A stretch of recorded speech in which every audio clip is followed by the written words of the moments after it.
जय महादेव। आज हम बात करेंगे गुरु पूर्णिमा के पावन पर्व की, जो इस वर्ष 10 जुलाई गुरुवार को मनाया जाएगा। यह दिन गुरु और शिष्य के पवित्र संबंध को समर्पित एक महापर्व है। गुरु पूर्णिमा भारतीय संस्कृति में ज्ञान, परंपरा और गुरु के प्रति श्रद्धा का प्रतीक है। आइए जानते हैं इस विशेष दिन का पंचांग और इसके गहरे महत्व को। गुरु पूर्णिमा की तिथि और चंद्रोदय का महत्व। गुरु पूर्णिमा आषाढ़ मास की पूर्णिमा तिथि को मनाई जाती है। यह वो समय होता है जब प्रकृति भी एक विशेष ऊर्जा से भरी होती है और चंद्रमा अपनी पूर्ण कलाओं के साथ आकाश को प्रकाशित करता है। इस वर्ष पूर्णिमा तिथि का प्रारंभ 9 जुलाई बुधवार रात 9:37 बजे होगा। यह समय बुधवार रात को ही पूर्णिमा का अनुभव शुरू कर देगा, जिससे आध्यात्मिक ऊर्जा का संचार होने लगेगा। और पूर्णिमा तिथि का समापन 10 जुलाई गुरुवार रात 11:34 बजे होगा। इस प्रकार गुरु पूर्णिमा का उत्सव पूरे गुरुवार को मनाया जाएगा, जिससे गुरु पूजन और संबंधित अनुष्ठानों के लिए पर्याप्त समय मिलेगा। चंद्रोदय। गुरु पूर्णिमा की रात चंद्रमा शाम 7:23 बजे उदय होंगे। पूर्णिमा की रात्रि में पूर्ण चंद्र का दर्शन आध्यात्मिक साधना और ध्यान के लिए अत्यंत शुभ माना जाता है। इस दिन चंद्रमा अपनी 16 कलाओं से युक्त होकर अपनी पूर्ण आभा में होता है, जो मन को शांति और सकारात्मक ऊर्जा प्रदान करता है। माना जाता है कि पूर्णिमा की रात को चंद्रमा की किरणें विशेष रूप से लाभकारी होती हैं। 10 जुलाई गुरुवार का विस्तृत पंचांग। आइए अब देखते हैं 10 जुलाई गुरुवार का विस्तृत पंचांग, जो हमें दिन की ऊर्जा और विभिन्न कालों की जानकारी देता है, जिससे हम अपने दिन की योजना बेहतर ढंग से बना सकें। दिन गुरुवार। गुरुवार का दिन स्वयं गुरु बृहस्पति को समर्पित है, जो ज्ञान, समृद्धि और अध्यात्म के कारक माने जाते हैं। इसलिए गुरु पूर्णिमा का गुरुवार को पढ़ना एक अत्यंत दुर्लभ और शुभ संयोग है, जो इस दिन की आध्यात्मिक शक्ति को और बढ़ा देता है। सूर्योदय। सुबह 5:52 बजे यह ब्रह्म मुहूर्त के बाद का समय है, जब प्रकृति शांत और ऊर्जावान होती है।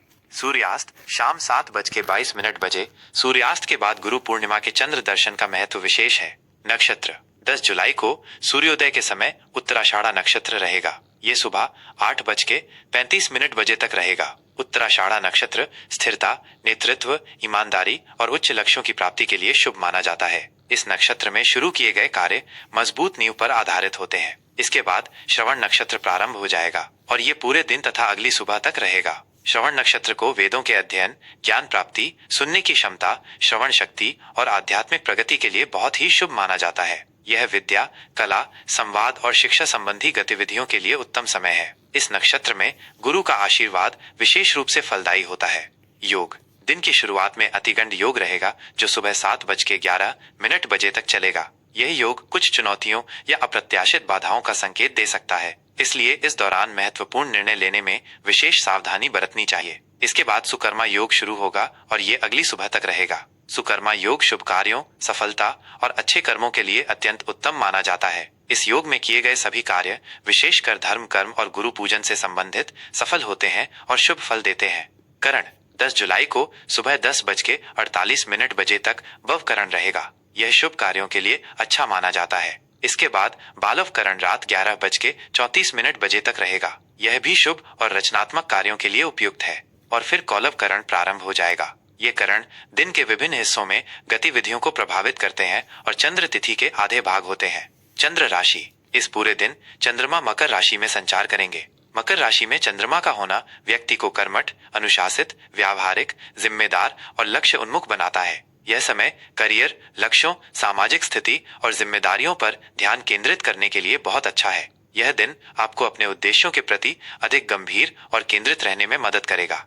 शुभ और अशुभ मुहूर्त, ऊर्जा का प्रबंधन और सर्वोत्तम उपयोग। किसी भी महत्वपूर्ण कार्य को करने से पहले शुभ अशुभ मुहूर्त का ध्यान रखना भारतीय परंपरा का एक महत्वपूर्ण हिस्सा है। यह हमें दिन की ऊर्जा का बेहतर उपयोग करने और संभावित बाधाओं से बचने में मदद करता है। शुभ मुहूर्त। अभिजीत मुहूर्त दोपहर 12:06 बजे से दोपहर 12:59 बजे तक। यह दिन का सबसे शुभ और शक्तिशाली मुहूर्त माना जाता है। इस दौरान किए गए सभी शुभ कार्य, चाहे वो कोई नया काम शुरू करना हो, महत्वपूर्ण निर्णय लेना हो या गुरु पूजन करना हो, सफल होते हैं और इच्छित परिणाम देते हैं। यह गुरु पूर्णिमा के दिन गुरु पूजन और संकल्प लेने के लिए आदर्श समय है। अमृतकाल रात 9:16 बजे से रात 10:48 बजे तक। यह समय भी आध्यात्मिक साधना, ध्यान, मंत्र जाप, पूजा पाठ और रचनात्मक कार्यों के लिए बहुत अच्छा है। यह विशेष रूप से श्रवण नक्षत्र में होने के कारण और भी फलदायी होगा, जिससे आपको आत्मिक शांति और ज्ञान की प्राप्ति होगी। अशुभ मुहूर्त। राहु काल दोपहर 2:11 बजे से दोपहर 3:51 बजे तक।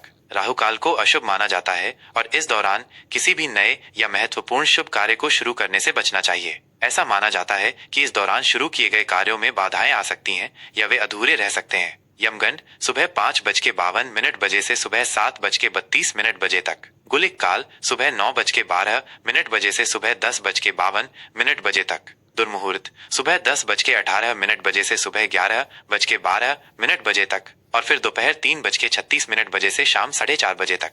इन अशुभ कालों में वाद विवाद, झगड़े या किसी भी नकारात्मक कार्य से दूर रहना चाहिए। गुरु पूर्णिमा का आध्यात्मिक और सामाजिक महत्व।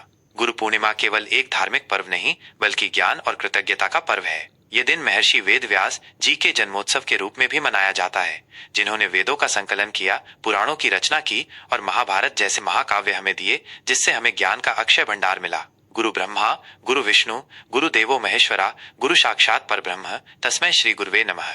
ये श्लोक गुरु के महत्व को दर्शाता है कि गुरु ही हमें अज्ञान के अंधकार से ज्ञान के प्रकाश की ओर ले जाते हैं। गुरु ही हमें जीवन जीने की कला सिखाते हैं, सही मार्ग दिखाते हैं और हमें परम सत्य की ओर अग्रसर करते हैं।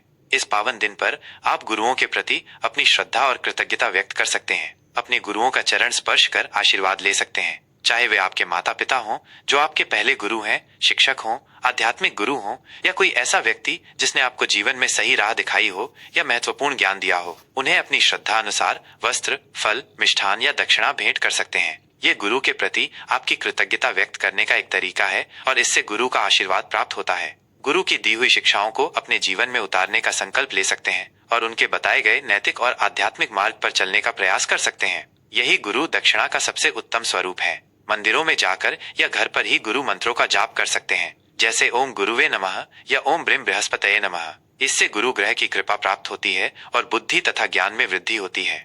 ज्ञान का दान करना या जरूरतमंदों को दान पुण्य करना भी इस दिन बहुत शुभ माना जाता है, क्योंकि ज्ञान का प्रसार ही गुरु के प्रति सच्ची श्रद्धांजलि है। विद्या दान सबसे बड़ा दान माना गया है। गुरु पूर्णिमा का ये पावन पर्व आपके जीवन में ज्ञान, शांति, समृद्धि और गुरु का असीम आशीर्वाद लाए। जय महादेव। मीन राशि का विस्तृत राशिफल। 10 जुलाई गुरुवार। मीन राशि के प्रिय जातकों, 10 जुलाई गुरुवार का दिन आपके लिए कैसा रहेगा, आइए जानते हैं ज्योतिषीय गणनाओं और ग्रहों की चाल के आधार पर विस्तृत जानकारी और उनके संभावित प्रभाव। सामान्य स्थिति और मानसिक संतुलन, संवेदनशीलता और अंतर्ज्ञान का दिन। मीन राशि के जातकों के लिए 10 जुलाई गुरुवार का दिन संवेदनशीलता, अंतर्ज्ञान और आध्यात्मिक चिंतन पर केंद्रित रहेगा। आप आज अपनी भावनाओं से अधिक जुड़े हुए महसूस करेंगे और दूसरों के प्रति गहरी सहानुभूति रखेंगे। आपकी स्वाभाविक रचनात्मकता और कल्पनाशीलता आपको किसी भी चुनौती से निपटने में मदद करेगी। हालांकि दिन में कुछ अप्रत्याशित मोड़ या भावनात्मक रूप से भ्रमित करने वाली स्थितियां सामने आ सकती हैं, लेकिन आपके अंतर्ज्ञान और करुणापूर्ण स्वभाव के कारण आप इनसे आसानी से निपट पाएंगे। अपनी सकारात्मकता और आत्मविश्वास को बनाए रखना महत्वपूर्ण है। किसी भी नकारात्मक विचार या बाहरी दबाव को अपने ऊपर हावी न होने दें। यह समय आपकी भावनात्मक गहराई और आध्यात्मिक विकास की परीक्षा ले सकता है, लेकिन विश्वास रखें कि आपके भीतर हर मुश्किल से निपटने की क्षमता है। ब्रह्मांड आपके साथ है और आपको सही दिशा में मार्गदर्शन करेगा। बस आपको अपनी सहज प्रवृत्ति और विश्वास पर भरोसा करना होगा। आपकी संवेदनशीलता और कलात्मकता हर बाधा को पार करने में सहायक होगी। प्रेम और संबंध, गहरी भावनाएं और आध्यात्मिक जुड़ाव। प्रेम संबंधों के मामले में आज का दिन गहरी भावनाओं और आध्यात्मिक जुड़ाव पर केंद्रित रहेगा। आप अपने साथी के साथ एक गहरा आत्मिक संबंध बनाने की अधिक इच्छा महसूस करेंगे। आप रिश्ते में समझ, करुणा और बिना शर्त प्यार चाहेंगे। ऐसे में धैर्य और समझदारी से काम लेना आवश्यक है। अपने साथी के साथ खुलकर बातचीत करें, अपनी भावनाओं को ईमानदारी से व्यक्त करें और उनकी बातों को भी ध्यान से सुने। एक दूसरे के दृष्टिकोण को समझने का प्रयास करें और छोटी मोटी गलतफहमियों या अपेक्षाओं के अंतर को तुरंत दूर करें। अपने साथी के प्रति वफादार रहना और उनके साथ भावनात्मक व आध्यात्मिक रूप से जुड़ना आज विशेष रूप से महत्वपूर्ण रहेगा। कुछ अविवाहित जातकों को आज आध्यात्मिक आयोजनों, कलात्मक समूहों या सेवा उन्मुख गतिविधियों के माध्यम से किसी ऐसे व्यक्ति से मिलने का अवसर मिल सकता है जो भविष्य में एक महत्वपूर्ण रिश्ते में बदल सकता है। आप किसी ऐसे व्यक्ति की ओर आकर्षित हो सकते हैं जो आपकी भावनात्मक गहराई और आध्यात्मिक विचारों से मेल खाता हो। वहीं विवाहित जोड़ों के लिए एक साथ ध्यान करना, धार्मिक स्थलों का भ्रमण या रचनात्मक गतिविधियों में शामिल होना आपके रिश्ते में नई गहराई ला सकता है। कभी कभी अत्यधिक संवेदनशीलता या वास्तविकता से पलायन की प्रवृत्ति के कारण हल्की नोकझोंक संभव है, लेकिन इन्हें ज्यादा लंबा न खींचें और समस्या को बातचीत से सुलझाने का प्रयास करें। अपने साथी की भावनाओं और खुशियों का ख्याल रखना और उनके साथ गुणवत्तापूर्ण व शांतिपूर्ण समय बिताना आपके रिश्ते में मिठास और गहराई लाएगा। करियर और कार्य क्षेत्र, रचनात्मकता और सहानुभूतिपूर्ण दृष्टिकोण। कार्य क्षेत्र में आज आपको अपनी रचनात्मकता और सहानुभूतिपूर्ण दृष्टिकोण का खुलकर प्रदर्शन करना होगा। ये दिन आपके लिए अपनी कल्पनाशीलता और दूसरों की मदद करने की क्षमता को साबित करने का एक बेहतरीन अवसर है। आपको अपने मौजूदा कार्यों के साथ साथ कुछ महत्वपूर्ण प्रोजेक्ट्स या अतिरिक्त जिम्मेदारियां भी मिल सकती हैं, विशेषकर वे जो कला, संगीत, चिकित्सा, परामर्श या सेवा उन्मुख क्षेत्रों से संबंधित हों। इन जिम्मेदारियों को बोझ समझने के बजाय एक चुनौतीपूर्ण अवसर के रूप में देखें। आप अपनी अंतर्ज्ञान, करुणा और रचनात्मक सोच से इन कार्यों को बेहतरीन ढंग से पूरा कर पाएंगे, जिससे आपके वरिष्ठ अधिकारी अत्यधिक प्रभावित होंगे और आपकी सराहना करेंगे। आपकी मेहनत और समर्पण को पहचाना जाएगा, जिससे भविष्य में पदोन्नति या नए प्रोजेक्ट मिलने की संभावना बढ़ेगी। व्यापारियों के लिए ये दिन रचनात्मक और सेवा उन्मुख व्यवसायों में लाभ प्राप्त करने के लिए अच्छा है। कला, संगीत, फिल्म, चिकित्सा, परामर्श या आध्यात्मिक उत्पादों से जुड़े व्यवसायों में विशेष लाभ हो सकता है। निवेश से संबंधित निर्णय लेते समय अत्यधिक सावधानी बरतें और किसी भी बड़े निवेश से पहले पूरी तरह से शोध करें और विशेषज्ञों की सलाह लें। रचनात्मक, आध्यात्मिक या सेवा उन्मुख परियोजनाओं में निवेश करने वालों को लाभ होने की प्रबल संभावना है। यदि आप सरकारी क्षेत्र में कार्यरत हैं, तो कल्याणकारी योजनाओं या परोपकारी कार्यों में आपकी भूमिका अहम हो सकती है। बहुराष्ट्रीय कंपनियों में कार्यरत जातकों को अपने सहकर्मियों और उच्च अधिकारियों से भावनात्मक समर्थन मिलेगा और टीम वर्क से बेहतर परिणाम मिलेंगे। अपने उच्च अधिकारियों के साथ अच्छे संबंध बनाए रखें और अपनी रचनात्मकता व सहानुभूति को खुलकर प्रदर्शित करें। आर्थिक स्थिति, वित्तीय प्रबंधन और दान पुण्य। आर्थिक दृष्टि से दिन की शुरुआत में थोड़ी अनिश्चितता या अस्थिरता महसूस हो सकती है। धन का आगमन धीमा हो सकता है, जिससे कुछ चिंताएं बढ़ सकती हैं। हालांकि दिन चढ़ने के साथ साथ इसमें धीरे धीरे सुधार होगा और आपको आर्थिक राहत मिल सकती है। आज आपकी प्राथमिकता अपनी वित्तीय स्थिति का प्रबंधन करने और दान पुण्य पर रहेगी। अचानक से कुछ अनपेक्षित धन की प्राप्ति भी संभव है, जो आपके पुराने खर्चों या लंबित बिलों को चुकाने में सहायक होगी। यह आपको थोड़ी राहत दे सकता है और आपकी वित्तीय स्थिति को संतुलित करने में मदद करेगा।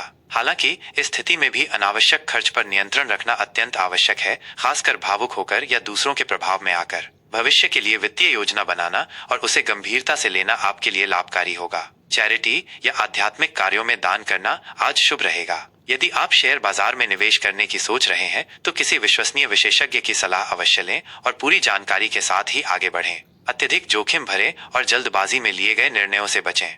स्वास्थ्य, भावनात्मक कल्याण और आत्म देखभाल। सेहत के लिहाज से आज का दिन सामान्यतः अच्छा रहेगा। आप ऊर्जावान महसूस करेंगे और अपने दैनिक कार्यों को उत्साह के साथ पूरा कर पाएंगे। आपकी रोग प्रतिरोधक क्षमता अच्छी रहेगी। हालांकि पैरों, लसीका प्रणाली या नींद से संबंधित छोटी मोटी समस्याएं हो सकती हैं, विशेषकर यदि आप तनाव में हैं। अपने मन को शांत रखने और तनाव को प्रबंधित करने पर ध्यान दें। भावनात्मक तनाव से बचने के लिए ध्यान, योग, हल्की फुल्की कसरत, कलात्मक गतिविधियों में शामिल होना या शांतिपूर्ण वातावरण में समय बिताना को अपनी दिनचर्या में शामिल करें। यह आपको शांत और केंद्रित रहने में मदद करेगा और आपके मानसिक स्वास्थ्य को बेहतर बनाएगा। पर्याप्त नींद लें, पौष्टिक आहार लें, विशेषकर शरीर को डिटॉक्स करने वाले भोजन को प्राथमिकता दें और हाइड्रेटेड रहें। अपनी शारीरिक सीमाओं को पहचानें और खुद पर अनावश्यक दबाव न डालें।